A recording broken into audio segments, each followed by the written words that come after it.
முன்னாள் முதலமைச்சர் அவர்களே, உங்களுக்கு ஒரே புள்ள, எனக்கு ஒரு பையன் ஒரு பொண்ணு. இந்த இடத்துல இப்ப சொல்றேன், உங்களுக்கு தைரியம் இருந்தால் வாங்க, என் புள்ளைய கொண்டாந்து நிறுத்துறேன், உன் புள்ளைய கொண்டாந்து நிறுத்தா, என் புள்ள மேல தலை மேல சத்தியம் அடிச்சு சொல்றேன். நீங்க சொன்னது என்ன என்ன சொன்னீங்க? திமுகவோடு உங்களுக்கு உறவும் இல்லை எதுமா? என்ன சொன்னீங்க?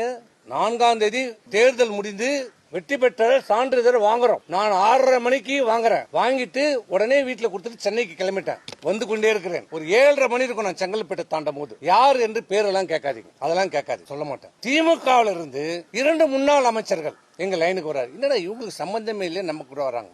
முதல்ல நம்பர் தெரியாம எடுத்துட்டேன். நான் தான் பேசுறேன். என்ன பார்த்து நல்ல பதவியை வாங்கிக்கணுவாங்க.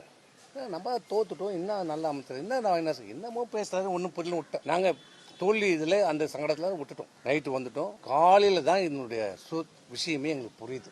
நம்ம ஆட்சி அமைக்கிறோம். என்ன சொல்றீங்க? திமுக நமக்கு ஆதரவு தருகிறது, வெளியில இருந்து ஆதரவு தருகிறார்கள். நான் டெல்லியில பேசிட்டேன், எல்லாம் முடிஞ்சிருச்சு. திமுக ஆட்சியில பங்கெடுக்கல, அவங்க வெளியில இருந்து நமக்கு ஆதரவு தருகிறாங்க.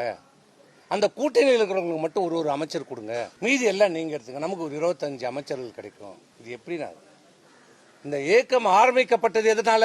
திமுகவை எதிர்த்து தொடங்கப்பட்ட இயக்கம். திமுக ஒரு தீய சக்தி, அது அழிக்கப்பட வேண்டும் என்று சொல்லி தொடங்கப்பட்ட இயக்கம். புரட்சி தலைவர் எம்ஜிஆரால் தொடங்கப்பட்ட இயக்கம் அனைத்து இந்திய அண்ணா திராவிட முன்னேற்ற கழகம்.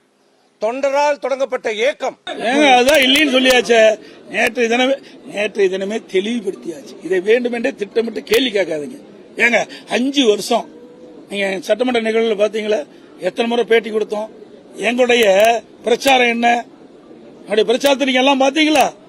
இன்றைக்கு யாரை தாக்கி பேசணும்னு பாத்தீங்களா? ஆக எங்களுடைய அனைத்து இந்திய அண்ணா திராவிட முன்னேற்ற கழகம் தோன்றியதே எதிர்ப்புல தான் தோன்றுச்சு. அப்படி இருக்கும்போது நாங்க எப்படி செய்வோம்? அதுக்கு வேற ஒன்று கிடைக்கல, வேற எந்த ஒரு காரணமும் கிடைக்கல. இப்படி காரணத்தை சொல்லி மக்களிடத்தில் ஒரு தவறான செய்தி சொல்லி, நிர்வாகிகளிடத்தில் தவறான செய்தி சொல்லி, அவர்கள் இந்த தமிழக வெற்றி கழக அமைச்சரவையில் இடம்பெற வேண்டும் என்ற ஆசையில சொல்லுகின்ற வார்த்தை.